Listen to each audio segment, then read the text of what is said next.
तो आज की क्लास में हम बात करेंगे बच्चे मल्टी लेवल क्यू शेड्यूलिंग की और multi level feedback queue scheduling की। हम इसकी बात करेंगे, ठीक है। तो मल्टी लेवल क्यू शेड्यूलिंग क्या होता है और multi level feedback queue scheduling क्या होता है, आज हम दोनों ही कहना चाहिए कंसेप्ट को डिस्कस करने वाले हैं। तो समझने की कोशिश करते हैं। सबसे पहले हम बात करेंगे मल्टी लेवल क्यू शेड्यूलिंग की, ठीक है। तो पहले मैं आपको एक कंसेप्ट बताता हूं, होता क्या है कि आपके पास डिफरेंट प्रोसेसेस आते हैं। अभी तक हमने क्या देखा, अभी तक अगर हम अगर अभी तक के एल्गोरिथम शेड्यूलिंग एल्गोरिथम्स की बात करें तो बच्चे हमने देखा क्या कि अगर मान लो हमारे पास प्रोसेसेस आ रहे हैं P1, P2, P3 और मान लो n नंबर ऑफ प्रोसेसेस हैं, आपके पास गिवन क्या क्या होता है? आपके पास गिवन होता है arrival time that is AT, आपके पास गिवन होता है बर्स्ट टाइम BT, या आप उसको एग्जीक्यूशन टाइम भी बोलते हो, और किसी किसी केस में आप अगर देखो तो आपके पास प्रायोरिटीज भी गिवन होती है, ठीक है।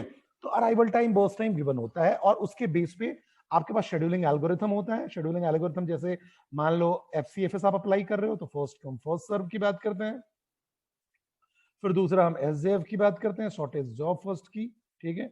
फिर हम बात करते हैं राउंड रोबिन की, RR शेड्यूलिंग एल्गोरिथम की। फिर हम बात करते हैं राउंड रोबिन के बाद हो गया हमारा, उसके बाद हम अगर बोले तो हम प्रायोरिटी क्यू की बात करते हैं। ऐसे करके हमने डिफरेंट एल्गोरिथम देखी, LRTF देखा, ठीक है। फिर हमने SRTF देखा, ऐसे करके डिफरेंट टाइप के ऑफ एल्गोरिथम्स हमने देखा। लेकिन आपने देखा कि आपके पास एक रेडी क्यू होता है और एक दूसरा आपका क्या रनिंग स्टेट होता है, जिसको आप गैंट चार्ट भी बोलते हो, गैंट चार्ट जो आप बनाते हो, ठीक है। अब होता क्या है, अगर देखा जाए तो जितने भी कहना चाहिए जो प्रोसेसेस हैं, जितने भी प्रोसेसेस हैं, सबकी प्रायोरिटी अलग अलग है, ठीक है। सबकी प्रायोरिटी अलग अलग है, लेकिन सबको हमने एक ही क्यू में डाल के रखा है, ठीक है। तो सबके लिए अगर देखा जाए प्रायोरिटी अलग अलग है, तो रेडी उनका कहना चाहिए जो क्यू है, रेडी क्यू भी आपका अलग अलग होना चाहिए। क्यों? क्योंकि आप क्या कह रहे हो कि सबकी प्रायोरिटी अलग अलग है, ठीक है। तो रेडी क्यू उनका अलग अलग होना चाहिए। रेडी क्यू आपका अगर अलग अलग हो तो मे बी शेड्यूलिंग एल्गोरिथम भी आप डिफरेंट डिफरेंट लगा सकते हो। तो इन जनरली होता क्या है, अगर हम मल्टी लेवल क्यू शेड्यूलिंग की बात करते हैं तो बात ये होती है कि आपके पास डिफरेंट प्रोसेसेस हैं, ठीक है, जिनको आप क्या करते हो, जिनको आप रेडी क्यू में आप अराइवल टाइम के बेस पे रेडी क्यू में रखते जाते हो, ठीक है। अराइवल टाइम के बेस में आपका जो आर क्यू होता है, रेडी क्यू होता है, उसमें आप उनको क्या करते जाते हो, इंसर्ट करते जाते हो, ठीक है। और जो गैंट चार्ट होता है या आपका रनिंग स्टेट होता है, ठीक है, रनिंग क्यू होता है। तो जो रनिंग क्यू है, जहां आपको सीपीयू मिलता है, वहां आप क्या करते हो, इस रेडी क्यू में से पिक कर करके एक एक को लाते जाते हो और सीपीयू देते जाते हो। अब ये हो सकता है प्रिमिटिव वे में दो या नॉन प्रिमिटिव वे में दो, ऐसा ही आप करते हो, ठीक है। लेकिन मैं कह रहा हूं कि हर प्रोसेसेस की अपनी प्रायोरिटी होती है, ठीक है, उनका अपना मैकेनिज्म होता है, ठीक है। तो मेरा कहने का मतलब यह है कि उनको एक ही तरीके के क्यू में रखने की क्या जरूरत, उनको एक ही तरीके के क्यू में क्यों रखना, ठीक है। इसीलिए बात आती है मल्टी लेवल क्यू की। इसलिए क्या बात आती है मल्टी लेवल क्यू की? क्यों? क्योंकि अगर हर प्रोसेस की प्रायोरिटी डिफरेंट है तो बट ऑब्वियस है प्रायोरिटी के बेस पे उनको अलग अलग क्यू में डिस्ट्रीब्यूट कर देना चाहिए। इसी कंसेप्ट पे बेस्ड है आपका multi level queue scheduling algorithm. अब अगर देखो तो multi level queue scheduling algorithm में सपोज दैट हम मान के चलते हैं कि हमारे पास 3 टाइप के प्रोसेसेस हैं। कौन कौन से प्रोसेसेस हैं? ठीक है, मैं मान के चलता हूं, अभी आप मल्टी लेवल क्यू भी मत समझो, अभी आप मान के चलो कि आपके पास मल्टीपल प्रोसेसेस हैं जिसपे आपको शेड्यूलिंग एल्गोरिथम लगाना है। लेकिन उन मल्टीपल प्रोसेसेस में आपके जो प्रोसेसेस हैं वो 3 टाइप के हैं, जनरली 3 टाइप के प्रोसेसेस हैं आपके पास। कौन कौन सा है? एक आपका है सिस्टम प्रोसेसेस, दूसरा है आपका इंटरैक्टिव प्रोसेसेस, तीसरा है आपका बैच प्रोसेसेस, ठीक है। 3 टाइप के प्रोसेसेस हैं, ठीक है। एक है सिस्टम प्रोसेसेस, दूसरा इंटरैक्टिव प्रोसेसेस, तीसरा बैच प्रोसेसेस। समझने की कोशिश करते हैं। सबसे पहले अगर मैं बात करूं सिस्टम प्रोसेसेस की, सिस्टम प्रोसेसेस के अंदर कौन से प्रोसेसेस होते हैं? ठीक है, जैसे कि जो भी सिस्टम कॉल हो गया या इंटरप्ट, ठीक है, इंटरप्ट, ठीक है। और बट ऑब्वियस है जो सिस्टम प्रोसेसेस होते हैं वो हाई प्रायोरिटी वाले प्रोसेसेस होते हैं। मैंने आपको बताया था कि जितने भी सिस्टम कॉल होते हैं उनकी प्रायोरिटी हाई होती है, उनको सबसे पहले ऑपरेटिंग सिस्टम मिलता है, सारे प्रोसेसेस को प्रीएम्प्ट करके उस पर्टिकुलर प्रोसेस को मिल जाएगा मेमोरी, ठीक है। या जो भी प्रोसेस होगा जिसको सीपीयू मिला होगा, अगर कोई सिस्टम कॉल आता है, अगर कोई इंटरप्ट आता है, अगर कोई सिस्टम प्रोसेस आता है, तो दूसरे प्रोसेस को प्रीएम्प्ट करके सिस्टम प्रोसेस को इन कर लिया जाता है, उसको सीपीयू मिल जाता है, क्योंकि ये सबसे हायर प्रायोरिटी वाले प्रोसेस होते हैं। चलिए इतनी बात तो मुझे समझ में आ गई। दूसरी बात जो हम कहते हैं, दूसरा अगर मैं बात बोलूं तो दूसरा प्रोसेस होता है इंटरैक्टिव प्रोसेस। दूसरा क्या प्रोसेस होता है? Interactive process. ठीक है, अब इंटरैक्टिव प्रोसेस कौन से प्रोसेस होते हैं? इंटरैक्टिव प्रोसेस को हम बोलते हैं फॉरग्राउंड प्रोसेस। इसको हम बोलते हैं फॉरग्राउंड प्रोसेस। समझते चलना, पूरी चीज क्लियर हो जाएगी। ठीक है, तो इंटरैक्टिव प्रोसेस को हम क्या बोलते हैं? फॉरग्राउंड प्रोसेस बोलते हैं। तो चलिए अच्छी बात है, इंटरैक्टिव प्रोसेस कौन से हो गए? फॉरग्राउंड प्रोसेस हो गए। ठीक है, ठीक है। अब होता क्या है, कौन से प्रोसेस? तो जब भी कोई आप एप्लीकेशन ओपन करते हो, जैसे मान लो आप जो भी एप्लीकेशन ओपन करते हो, वो सारे के सारे आपके फॉरग्राउंड प्रोसेस हैं, जो दिखता है, जो दिखता है। जैसे कि आपने वर्ड ओपन किया, ठीक है, आपने जैसे ही वर्ड ओपन किया, वर्ड कैसा है? इंटरैक्टिव प्रोसेस है। ठीक है, वीडियो प्लेयर ओपन किया, इंटरैक्टिव प्रोसेस है। आपने म्यूजिक प्लेयर ओपन किया, इंटरैक्टिव प्रोसेस है। कोई प्रोग्रामिंग कर रहे हो, आईडीई ओपन किया, इंटीग्रेटेड डेवलपमेंट एनवायरनमेंट, जैसे जावा का नेटबीन्स ओपन कर दिया, एक्लिप्स ओपन कर दिया, ये सारे के सारे इंटरैक्टिव प्रोसेस हैं। जब भी हम एप्लीकेशन प्रोसेस की बात करते हैं, that is called interactive process. वो आपके सारे के सारे इंटरैक्टिव प्रोसेस हो गए। ठीक है, थर्ड बात करते हैं। थर्ड बात होती है, कुछ होता है बैच प्रोसेसेस। बैच प्रोसेस को हम बैकग्राउंड प्रोसेसेस भी बोलते हैं, बैकग्राउंड प्रोसेसेस भी बोलते हैं। समझ रहा मेरी बात को? बैकग्राउंड प्रोसेसेस भी बोलते हैं। बैकग्राउंड प्रोसेसेस किनको बोलते हैं?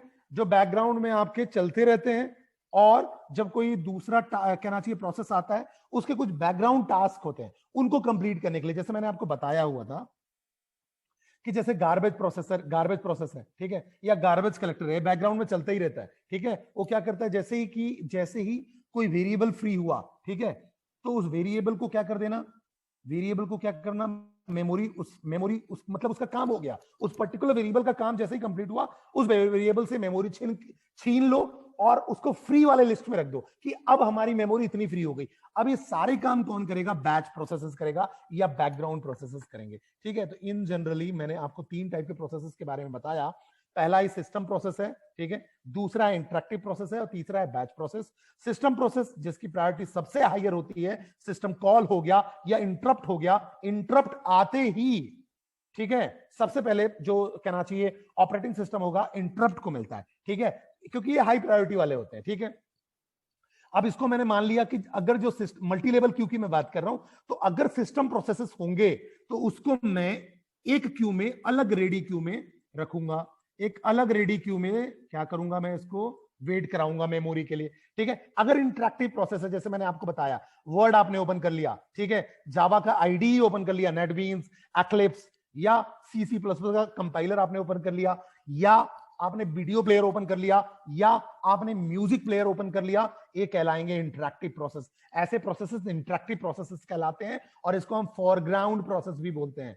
क्या बोलते हैं? Foreground process. ठीक है, थर्ड हो गया बैच प्रोसेस। बैच प्रोसेस मतलब जो बैकग्राउंड में काम करते हैं, बैकग्राउंड वाले प्रोसेस हैं, उनको हम बैच प्रोसेस बोल रहे हैं। अब इंटरैक्टिव प्रोसेस के लिए मैंने दूसरा रेडी क्यू बनाया है, और बैच प्रोसेस के लिए मैंने तीसरा रेडी क्यू बनाया। क्यों? क्योंकि मैंने आपको बताया हर प्रोसेस की नीड अलग अलग है, हर प्रोसेस की प्रायोरिटी डिफरेंट है। अगर प्रायोरिटी डिफरेंट है तो उनको अलग अलग क्यू में हमें रखना चाहिए। तो देखो यहां अगर देखा जाए तो सिस्टम प्रोसेसर सबसे हाई प्रायोरिटी लेते हैं, सबसे हाई प्रायोरिटी होती है, मतलब उनको सबसे पहले सीपीयू मिलता है, उसके बाद इंटरैक्टिव प्रोसेसेस होते हैं, और सबसे लोएस्ट जो आपका कहना चाहिए बैच प्रोसेसिंग होता है, क्योंकि ये बैकग्राउंड में चलते हैं। कोई प्रोसेस इन होगा जब सीपीयू मिलेगा, उनका कोई बैकग्राउंड टास्क होगा, तब जाके बैच प्रोसेसेस का काम होता है। ये बैकग्राउंड में चलते रहते हैं। ठीक है, तो इसके हिसाब से मैंने 3 क्यू बना लिए, और हायर टू लोअर प्रायोरिटी मैंने आपको बता दी, ये 3 क्यू का।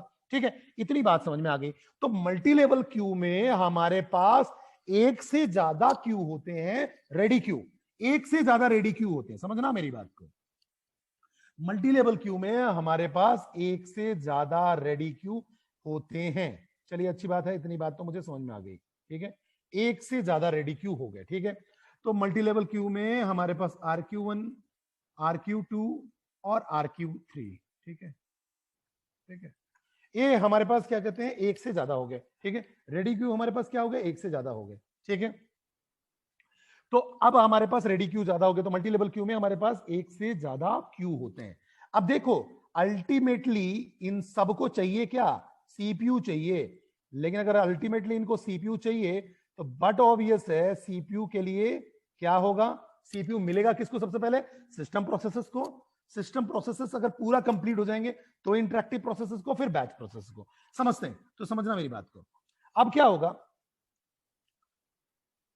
अब हर क्यू का देखो, multi level queue scheduling algorithm में क्या है, आपके पास रेडी क्यू डिफरेंट है, अब हर queue different scheduling algorithm adopt कर सकती है। मतलब हो सकता है जो Q1 है, ए बोले कि मैं FCFS को फॉलो करूंगा, मतलब मेरा queue first come first serve को फॉलो करेगा। दूसरा जो होगा वो बोल सकता है कि मैं SJF को फॉलो करूंगा, शॉर्टेस्ट जॉब फर्स्ट को। तीसरा हो सकता है कि मैं राउंड रॉबिन को फॉलो करूंगा, कुछ ऐसा, ठीक है। या Q1 हो सकता है राउंड रॉबिन को फॉलो करे, Q2 हो सकता है SJF को फॉलो करे, और तीसरा Q3 जो होगा वो FCFS को फॉलो करे, कुछ भी हो सकता है, ठीक है। तो यहां पहली बात तो ये हुई कि मल्टी लेवल क्यू में आपके पास मल्टीपल क्यूज होते हैं, मल्टीपल क्यूज होते हैं, ठीक है, मल्टीपल रेडी क्यू, ठीक है। हर क्यू का शेड्यूलिंग एल्गोरिथम डिफरेंट हो सकता है, अब जरूरी नहीं है, अब हो सकता है Q1 भी FCFS को फॉलो करे, Q2 भी FCFS को फॉलो करे, Q3 भी FCFS को फॉलो करे, ठीक है। कोई जरूरी नहीं है कि तीनों के अलग अलग ही हो, लेकिन तीनों के अलग अलग भी हो सकते हैं। It means each Q having its own scheduling algorithm, ठीक है। एक से ज्यादा क्यू हो गए और सबके डिफरेंट शेड्यूलिंग एल्गोरिथम हो सकते हैं, ठीक है।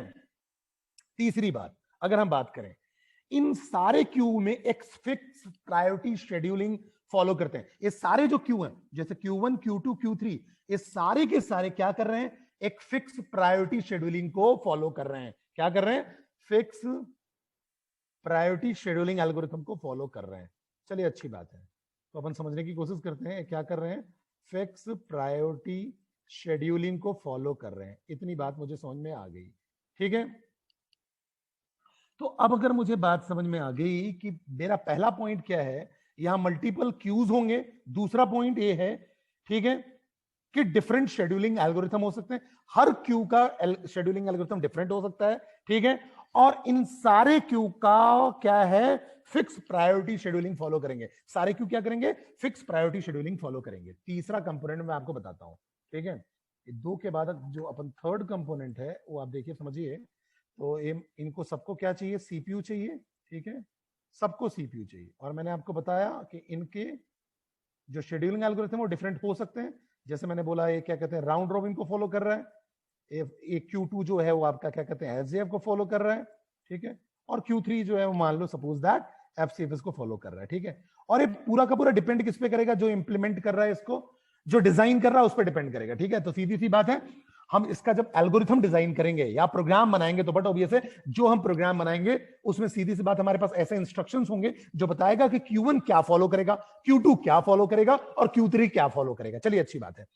अब अगर मान लो सपोज दैट हमारे पास P1, P2, P3 और P4 ये चार सिस्टम प्रोसेसेस हैं, फिर P5, P6, P7 ये तीन आपके इंटरेक्टिव प्रोसेसेस हैं, ठीक है। फिर हम बात करते हैं P8 और P9 बैच प्रोसेसेस हैं। तो समझो, अब मैंने आपको बोला, पहला रूल क्या बोला, एक से ज्यादा क्यू हो सकते हैं और क्यू जो है डिफरेंट शेड्यूलिंग एल्गोरिथम को फॉलो कर सकते हैं, साथ में इनका ये जो क्यूज हैं ये फिक्स प्रायोरिटी शेड्यूलिंग को फॉलो करते हैं। इट मींस यहां आपके पास गिवन होगा कि कौन सा क्यू है वो हायर प्रायोरिटी का है। तो यहां देखो पता है आपको, जो सिस्टम प्रोसेसेस होंगे हायर प्रायोरिटी का होगा और बैच प्रोसेस सबसे लो प्रायोरिटी का होगा। तो मैंने आपको बताया कि हमारे पास P1, P2, P3, P4 system processes है, P5, P6, P7 interactive processes है और P8 और P9 बैच प्रोसेसेस है। अब बच्चे बात ये आती है, सबसे पहले मौका किसको मिलेगा, सबसे पहले सीपीयू किसको मिलेगा, तो बट ऑब्वियस है जिसकी प्रायोरिटी हायर, क्योंकि ये फिक्स प्रायोरिटी को प्रायोरिटी शेड्यूलिंग को फॉलो कर रहे हैं, प्रायोरिटी शेड्यूलिंग फिक्स है, हाई प्रायोरिटी और लो प्रायोरिटी। तो बट ऑब्वियस सबसे पहले जो सीपीयू मिलेगा वो किसको मिलेगा, सिस्टम प्रोसेसेस को। इसका मतलब क्या होगा, सबसे पहले एग्जीक्यूट होंगे P1, P2, P3 और P4। सबसे पहले P1, P2, P3, P4 execute होंगे। इस बात को आप ध्यान रखिएगा, मतलब पहले P1, P2, P3, P4 execute होंगे, उसके बाद P5, उसके बाद अगर आप देखो तो समझने की कोशिश करते हैं, उसके बाद P5, P6 और P7 एग्जीक्यूट होंगे क्योंकि ये इंटरैक्टिव प्रोसेसेस हैं, ठीक है। उसके बाद बात करें तो P8 और P9 जो कि बैच प्रोसेसेस हैं, ठीक है, जो कि बैच प्रोसेसेस हैं वो एग्जीक्यूट होंगे, ठीक है। तो मेरी बात समझ में आई कि कोई भी प्रोसेस जो है, ठीक है, किसका पार्ट है, कौन से प्रोसेस का पार्ट है, कौन से रेडी क्यू का पार्ट है, उसके अकॉर्डिंग एग्जीक्यूशन हो रहा है। ध्यान रखो, मतलब P1 P2 P3 P4 अगर सिस्टम प्रोसेसेस है तो बट ऑब्वियस है इसकी प्रायोरिटी हाई है तो सबसे पहले एग्जीक्यूट होंगे। इंटरैक्टिव प्रोसेस की बात करें तो इंटरैक्टिव प्रोसेसेस वाले दूसरे नंबर पे एग्जीक्यूट होंगे, लेकिन कब तक नहीं होंगे, जब तक कि पूरा का पूरा Q1 रेडी Q1 एग्जीक्यूट ना हो जाए। मतलब अगर मैं इसकी बात करूं तो इसको मैं अगर RQ1 बोलूं तो जब तक पूरा का पूरा RQ1 फिनिश नहीं हो जाता है तब तक RQ2 का नंबर नहीं आएगा, और जब तक RQ2 फिनिश नहीं हो जाता है तब तक RQ3 का नंबर नहीं आएगा। चलिए दूसरी बात, कोई भी प्रोसेस अगर किसी क्यू का पार्ट है तो वो अपने पूरे के पूरे लाइफ साइकिल में, मतलब टिल टर्मिनेशन, अपना क्यू चेंज नहीं कर सकता है। मतलब अगर P3 बोले कि मैं भाई बैच प्रोसेस बन जाना चाहता हूं, मैं बैच प्रोसेस बनना चाहता हूं, तो बैच प्रोसेस नहीं बन सकता है जब तक ये टर्मिनेट ना हो जाए, ठीक है। मतलब एक बार एक प्रोसेस आया, ठीक है, और वो किसी क्यू का पार्ट हो गया, जैसे मान लो कोई इंटरप्ट आया तो बट ऑब्वियस है वो रेडी क्यू 1 का पार्ट होगा। यहां से मुझे समझ में आ रहा है कि वो रेडी क्यू 1 का पार्ट होगा, ठीक है। अब जरूरी नहीं है कि जिस ऑर्डर में मैं आपको समझा रहा हूं उसी ऑर्डर में हो, ये तो प्रोग्रामर पे डिपेंड करता है, इंप्लीमेंटर पे डिपेंड करता है कि कैसे एल्गोरिथम को इंप्लीमेंट कर रहा है। तो it all depend on the implement करने वाले पे, और ठीक है, कि जो भी प्रोग्रामिंग लैंग्वेज में आप उसको इंप्लीमेंट कर रहे हो। लेकिन ये बात पक्का है कि एक प्रोसेस किसी भी एक क्यू का ही पार्ट होगा और वो दूसरे क्यू में माइग्रेट, और वो दूसरे क्यू में माइग्रेट नहीं हो सकता है, ठीक है। ध्यान रखना, दूसरे क्यू में माइग्रेट नहीं हो सकता है। तो कोई भी प्रोसेस किसी भी, कहना चाहिए जिस भी क्यू का पार्ट है वो अपने पूरे के पूरे लाइफ साइकिल में उसी क्यू का पार्ट होगा टिल द टर्मिनेशन, जब तक कि वो प्रोसेस आपका टर्मिनेट नहीं हो जा सकता है, ठीक है।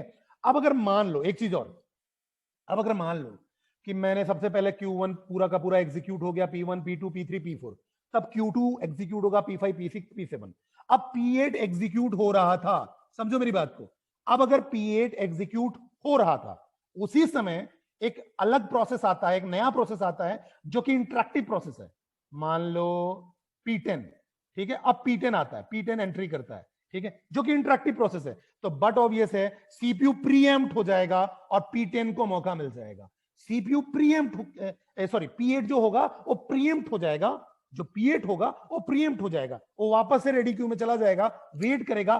क्यों? क्योंकि हायर प्रायोरिटी प्रोसेस आ गया तो P10 को पहले मौका मिलेगा, क्योंकि P10 इंटरैक्टिव प्रोसेस है, उसको पहले मौका मिलेगा, ठीक है। तो ध्यान रखना, अगर कोई प्रोसेस आता है जिसकी प्रायोरिटी हायर है, ठीक है, और लोअर प्रायोरिटी वाला सीपीयू में, लोअर प्रायोरिटी जो है वो सीपीयू में है, लोअर प्रायोरिटी को सीपीयू मिली हुई है, तो बट ऑब्वियस है उस समय उस पर्टिकुलर प्रोसेस को ब्लॉक कर दिया जाएगा, इंडेफिनिट टाइम के लिए ब्लॉक कर दिया जाएगा और उसको वेट करना पड़ेगा, ठीक है। क्यों? क्योंकि हायर प्रायोरिटी वाला प्रोसेस आ गया। अब अगर मान लो बार बार हायर प्रायोरिटी वाला प्रोसेस अगर आता जा रहा है, आता जा रहा है, आता जा रहा है, तो लोअर प्रायोरिटी वाला जो प्रोसेस है वो हमेशा वेट करता रहेगा। लोअर प्रायोरिटी वाला प्रोसेस क्या करता रहेगा? हमेशा वेट करता रहेगा, ठीक है, हमेशा वेट करता रहेगा। इसी कंसेप्ट को हम क्या बोलते हैं? स्टारवेशन। बिकॉज एक प्रोसेस को बहुत लंबा अगर वेट करना पड़े, उसको सीपीयू ही नहीं मिल रहा बहुत टाइम तक, तो इसको हम क्या बोलते हैं? स्टारवेशन।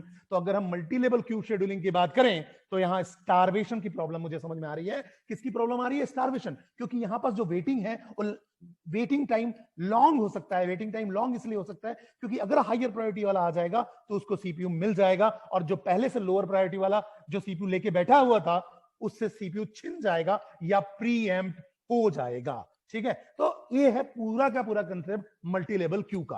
अब अगर मैं इसकी थ्योरी की बात करूं तो देखो आपको समझ में आ जाएगा। जैसे कि देखो, when process can be readily categorised then multiple separate queue can be established.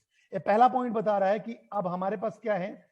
अलग अलग प्रायोरिटी के प्रोसेसेस हैं, तो क्यों नहीं उसको हम मल्टीपल रेडी क्यू में डिवाइड करें, ठीक है। Scheduling must also be done between queues, that is scheduling one queue to get time related to other queue. ठीक है, मतलब इसका मतलब ये हुआ कि बट ऑब्वियस है कि शेड्यूलिंग एल्गोरिथम भी इनके डिफरेंट हो सकते हैं और आप अलग अलग क्यू में अलग अलग शेड्यूलिंग लगा सकते हो। मतलब जैसे किसी में राउंड रॉबिन लगा दो, किसी में आप एफसीएफएस लगा दो। It depends on the scheduling requirement और it depend on the ready queue requirement. ठीक है, under this algorithms job cannot switch from queue to queue. ठीक है, इस एल्गोरिथम में अगर देखा जाए तो जॉब जो होंगे एक क्यू से दूसरे क्यू में स्विच नहीं कर पाएंगे। मैंने आपको बताया कि एक बार जो प्रोसेस है जिस क्यू का पार्ट हो गया वो उसी क्यू का पार्ट रहेगा, माइग्रेट नहीं हो सकता दूसरे क्यू में। ध्यान रखना, माइग्रेट नहीं हो सकता है। ठीक है, अभी मैं क्वेश्चन लूंगा, टेंशन मत लो, हार्दिक क्वेश्चन मैं लूंगा, जब मैं पूछूंगा तब बताना। ठीक है, अब मैंने यहां बताया है कि हमारे पास जैसे 3 टाइप के अलग अलग प्रोसेसेस हैं। जैसे मैंने अगर आपको बताया, सबसे पहला जो मैंने प्रोसेस लिया वो अगर आप देखो तो मैंने क्या लिया, system processes, then interactive processes, then batch processes. यही हम यहां बात करने की कोशिश कर रहे हैं। It may happen that process in the ready queue can be divided into different classes where each class had its own scheduling needs. अब जो प्रोसेसेस आ रहे हैं आपके पास, ठीक है, वो अलग अलग प्रायोरिटी के या अलग अलग क्लास के हो सकते हैं, जिनकी शेड्यूलिंग रिक्वायरमेंट अलग अलग हो सकती है। फॉर एग्जाम्पल, कॉमन डिवीजन क्या है, फॉरग्राउंड या इंटरैक्टिव प्रोसेसेस। दूसरा डिवीजन क्या है, बैकग्राउंड या बैच प्रोसेसेस। तीसरा डिवीजन क्या है, सिस्टम कॉल, इंटरप्ट। ठीक है, अब इनके नीड्स अगर आप देखोगे तो अलग अलग होंगे। तो ready queue is divided into separate Q for each class of processes. तो हर क्लास ऑफ प्रोसेसेस के लिए या हर प्रायोरिटी प्रोसेसेस के लिए या अलग अलग रिक्वायरमेंट के लिए आप रेडी क्यू भी अलग अलग बना सकते हो। ठीक है, जैसे मैंने यहां अगर बात की तो मैंने क्या बात की, एक रेडी क्यू सिस्टम प्रोसेसेस के लिए, एक रेडी क्यू इंटरैक्टिव प्रोसेसेस के लिए और तीसरा रेडी क्यू बैच प्रोसेस के लिए। ठीक है, तो सभी के ओन क्यू होंगे। ठीक है, all 3 different type of process have their own queue. Each queue have its own scheduling algorithm. For example, Q1 and Q2 uses round robin while Q3 can uses FCFS. या ऐसा भी हो सकता है कि मैंने आपको बताया कि Q1 round robin, Q2 shortest job first और Q3 FCFS। तीनों ही अलग हो, तीनों ही सेम हो, दो अलग हो, एक डिफरेंट हो, ऐसे कोई भी क्राइटेरिया हो सकता है। ठीक है, अब जब हम शेड्यूलिंग करेंगे क्यू के बीच में, ठीक है, तो होगा क्या, किसको सीपीयू मिलना चाहिए और किसको नहीं मिलना चाहिए। तो बट ऑब्वियस है, मैंने आपको बताया इन सब में क्या है, एक कॉमन चीज है। क्या कॉमन चीज है कि सारे क्यू फिक्स प्रायोरिटी शेड्यूलिंग को फॉलो करेंगे। तो जिसकी प्रायोरिटी हायर होगी उसके सारे प्रोसेसेस पहले एग्जीक्यूट होंगे, देन दूसरे का नंबर लगेगा, देन तीसरे का। अगर फिर इसके बीच में अगर ऐसा होता है कि हायर प्रायोरिटी प्रोसेस आ जाएगा तो बट ऑब्वियस है लोअर प्रायोरिटी को स्टॉप कर देगा और हायर वाला एग्जीक्यूट होता जाएगा। तो अगर वेटिंग टाइम लोअर वाले का ज्यादा हो गया, that particular situation is called starvation, क्योंकि केवल उसको वेट करते रहना पड़ रहा है, क्योंकि बीच में बार बार हायर प्रायोरिटी वाला प्रोसेस आता जा रहा है। ठीक है, तो इट मे बी पॉसिबल। ठीक है, आगे बात करते हैं। तो मैंने यहां आपको बताया, देखो पहले Q1 का एग्जीक्यूट होगा, फिर Q2 का, फिर Q3 का। ठीक है, अब ऐसा भी हो सकता है कि टाइम स्लाइसिंग हो। अगर हम टाइम स्लाइसिंग मतलब राउंड रॉबिन वाला है तो बट ऑब्वियस है जितना टाइम स्लाइस दिया होगा उतनी ही उसको मेमोरी मिलेगी। फिर जैसे कि अगर मान लो मैं अगर बात करूं यहां, तो जैसे मान लो यहां P1 P2 P3 P4 round robin पे चल रहे हैं और राउंड रॉबिन में आपके पास टाइम स्लाइस 4 क्वांटम का दिया है। P1 का जो सीपीयू साइकिल नीड था वो 8 साइकिल था, या बर्स्ट टाइम जो था या एग्जीक्यूशन टाइम था वो 8 यूनिट ऑफ टाइम था। तो बट ऑब्वियस है पहले P1 को मौका मिला, ठीक है, क्योंकि P1 सबसे पहले आएगा, तो गैंट चार्ट में P1 को पहले मिला। मान लो अराइवल आपके 0th टाइम पे P1 का है तो 4 मिल गया। ठीक है, अब 4 यूनिट ऑफ टाइम बाद में इसको मिलेगा, फिर P2 को मौका मिल जाएगा, फिर P2 को, क्योंकि 4 यूनिट ऑफ टाइम ही देना है। ठीक है, तो पहले 4 यूनिट P1 को मिल गया। अब जब फिर P1 का मौका मिलेगा, क्योंकि राउंड रॉबिन में क्या होता है, एफसीएफएस फॉलो होता है, तो पहले P1 को 4 यूनिट ऑफ टाइम मिल गया, फिर बाकी जो आपके प्रोसेसेस आ गए, ठीक है, उनको मौका मिलेगा। अब P1 कहां लग जाएगा, फिर से क्यू में लग जाएगा, क्योंकि राउंड रॉबिन में क्या होता है, मैकेनिज्म एफसीएफएस वाली होती है और टाइम क्वांटम। तो बट ऑब्वियस है टाइम क्वांटम के बेस पे भी डिवीजन पॉसिबल है, ये मैंने आपको बताया हुआ है। ठीक है, तो हम इसको एग्जांपल से समझते हैं। यहां तक मुझे बात ये समझ में आ गई कि यहां पर हमारे पास टोटल अगर देखा जाए तो 3 कंपोनेंट है। पहला कंपोनेंट यहां पर आपके पास मल्टीपल रेडी क्यू हो सकते हैं। दूसरा कंपोनेंट मुझे ये समझ में आया कि क्या कहते हैं, क्यू जो हो सकते हैं उनके शेड्यूलिंग एल्गोरिथम डिफरेंट हो सकते हैं। ठीक है, और एक ये सारे के सारे क्यू फिक्स प्रायोरिटी शेड्यूलिंग को फॉलो करते हैं। ठीक है, और जो प्रोसेस जिस क्यू का पार्ट हो गया, ठीक है, वो अपने क्यू से माइग्रेशन नहीं कर पाएगा, ठीक है, माइग्रेट नहीं कर पाएगा, मतलब दूसरे क्यू का पार्ट नहीं हो पाएगा। जैसे कि अगर इस एग्जांपल की बात करें तो अगर आप देखो तो ये प्रोसेस दिया हुआ है P1 P2 P3 P4 और अराइवल टाइम दिया हुआ है, सीपीयू बर्स्ट टाइम है और एक क्यू नंबर है। क्यू नंबर का मतलब ये हुआ कि यहां से अगर समझो तो इसकी बात कर रहे हैं हम, ये देखो क्यू नंबर, ये Q1 मतलब सबसे हाईएस्ट प्रायोरिटी, Q2 Q1 से थोड़ी लोअर प्रायोरिटी, Q3 की सबसे लास्ट में प्रायोरिटी है, ठीक है। तो यहां देखो ये Q1 मतलब सबसे हायर प्रायोरिटी, ये हायर प्रायोरिटी और ये हायर प्रायोरिटी और ये लोअर प्रायोरिटी है, ठीक है। अगर इसका गैंट चार्ट बनाएंगे तो कैसे बनाएंगे, देखो ये देखो यहां तो बनाया हुआ है, मैं आपके सामने बना के दिखाता हूं और यही मैंने यहां एक्सप्लेन किया हुआ है, ये पूरा एक्सप्लेनेशन यही है, ठीक है। मैं आपको बताता हूं, देखो सबसे पहले मैं चालू कहां से करता हूं, 0th यूनिट ऑफ टाइम पे, ठीक है। अब 0th यूनिट ऑफ टाइम पे अब आपके पास दो क्यू हैं, एक Q1 मान लो, रेडी Q1 और एक रेडी Q2 मान लो। दो क्यों माना मैंने, यहां से दिख रहा है मुझे, देखो यहां क्यू नंबर देखोगे तो 1 और 2, केवल दो ही क्यू दिख रहे हैं, 1 या 2, ठीक है। तो मैं एक रेडी Q1 मान लिया और एक रेडी Q2 मान लिया। जिसका क्यू नंबर 1 है उसको मैं मान के चलूंगा वो हाईएस्ट प्रायोरिटी वाला है और उसके बाद वाले लोअर प्रायोरिटी वाले होंगे, ठीक है। अब मुझे समझ में आ गई बात यहां तक, ठीक है। अब यहां देखो अराइवल टाइम क्या है, 0th unit of time. 0th unit of time पे कौन कौन से प्रोसेस आ चुके हैं, तो देखो 1 में एक प्रोसेस नंबर P1 आ चुका है। अगर आप देखो तो क्या क्या आ चुका है, समझने की कोशिश करते हैं।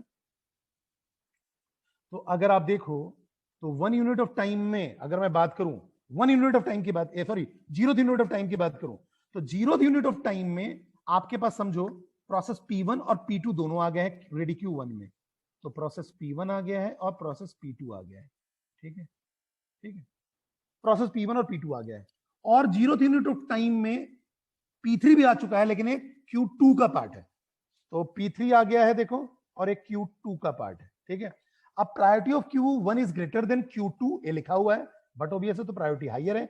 Q1 जो यूज करेगा राउंड रॉबिन यूज करेगा, टाइम क्वांटम 2 दिया हुआ है, और Q2 यूजेस FCFS। Q2 क्या यूज करेगा, FCFS यूज करेगा। लेकिन जो Q1 है वो क्या यूज करेगा, राउंड रॉबिन, ठीक है। तो प्रायोरिटी किसकी पहले है, RQ1 की, 0th यूनिट ऑफ टाइम पे। तो बट ऑब्वियसली सबसे पहले RQ1 को मौका मिलेगा, सबसे पहले RQ1 को मौका मिलेगा 0th यूनिट ऑफ टाइम पे।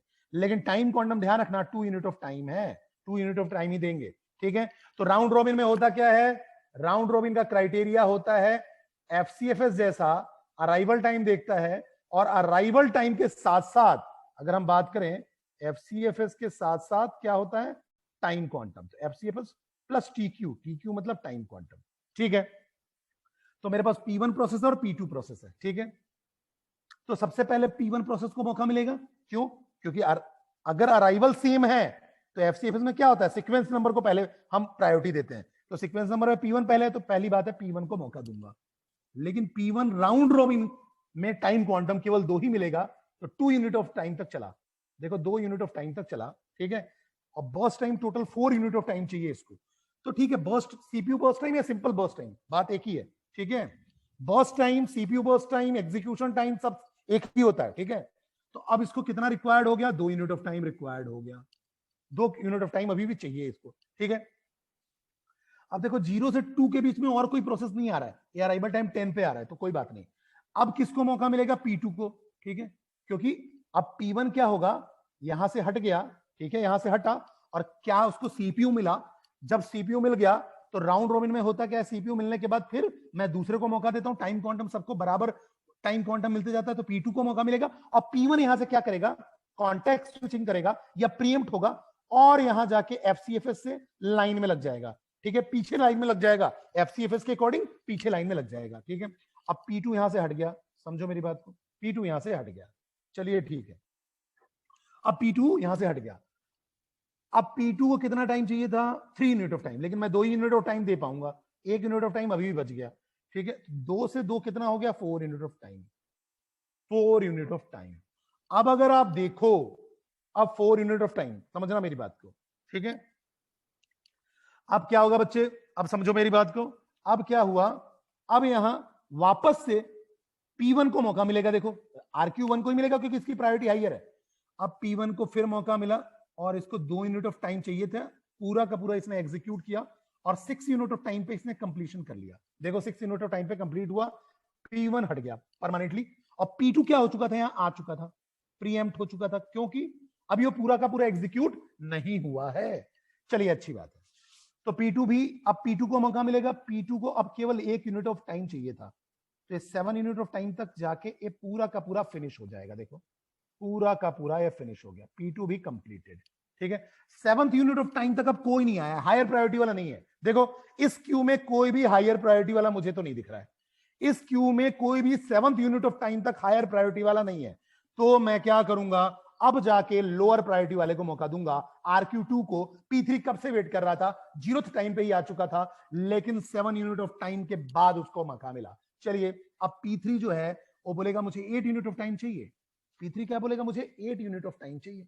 ठीक है, तो अब देखो अब होगा क्या कि जो P3 है वो FCFS फॉलो करेगा।